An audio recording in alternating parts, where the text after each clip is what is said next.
বাংলাদেশের মানুষ এমন একজন ব্যক্তিকে হারালেন যিনি এই বাংলাদেশের 18 কোটি মানুষের মুরব্বী ছিলেন, যিনি গত 16 বছর বাংলাদেশের মানুষকে একটি ফ্যাসিস্ট থেকে মুক্ত করার জন্য নিজের জীবনটা বিলিয়ে দিয়েছেন। তারপরে কিন্তু আপোষ করেননি। আমাদের সেই প্রাণপ্রিয় নেত্রী গত 30শে ডিসেম্বর ইন্তেকাল করেছেন। ইন্না লিল্লাহি ওয়া ইন্না ইলাইহি রাজিউন। আমরা তার মাগফিরাত কামনা করছি। তিনি বাংলাদেশের তিনবারের প্রধানমন্ত্রী ছিলেন। তিনি যখন ক্ষমতায় ছিলেন বাংলাদেশের মানুষের উন্নয়নের জন্য কাজ করেছেন। বাংলাদেশের গণতন্ত্র প্রতিষ্ঠা, বাংলাদেশের স্বাধীনতা সার্বভৌমত্ব রক্ষার জন্য তিনি কাজ করেছেন। তিনি বাংলাদেশের আলেম সমাজকে তিনি সম্মান করতেন, তিনি শ্রদ্ধা করতেন। তিনি ইসলামী শিক্ষা বিস্তারের জন্য কাজ করেছেন। বিশেষ করে তিনি কওমি মাদ্রাসার উন্নয়নের জন্য, কওমি মাদ্রাসার শিক্ষার বিস্তারের জন্য কাজ করেছেন। আজকে আমরা সেই মানুষটিকে হারিয়ে ফেলেছি। আপনারা দেখেছেন পৃথিবীর সবচেয়ে বৃহৎ জানাজা হয়েছে আমাদের প্রাণপ্রিয় নেত্রী বেগম খালেদা জিয়ার। এটা আমরা মনে করি আমাদের জন্য গর্ব, এই জাতির জন্য গর্ব, যে জাতি আজকে শ্রদ্ধা করেছে বেগম খালেদা জিয়াকে।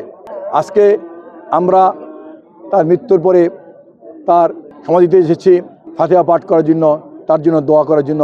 আমার ঢাকা 12 এলাকার কয়েক হাজার নেতাকর্মী আজকে এখানে উপস্থিত হয়েছে আমার সাথে আমাদের প্রাণপ্রিয় নেত্রীকে কবরের পাশে দাঁড়িয়ে ফাতিহা পাঠ করার জন্য, তাকে শ্রদ্ধা জানানোর জন্য। আমি এই ঢাকা 12 এলাকা আমার জন্মগ্রহণ করেছি, এই এলাকা আমি বড় হয়েছি, এই এলাকা আমি খেলাধুলা করেছি। আমি একসময় তেজগাঁ থানা ছাত্রদলের সাধারণ সম্পাদক ছিলাম, এরশাদ বিরোধী আন্দোলনের পুরা 9 বছর। আমার রাজনীতি তেজগাঁ ঘিরে, আমার রাজনীতি ঢাকা 12 ঘিরে।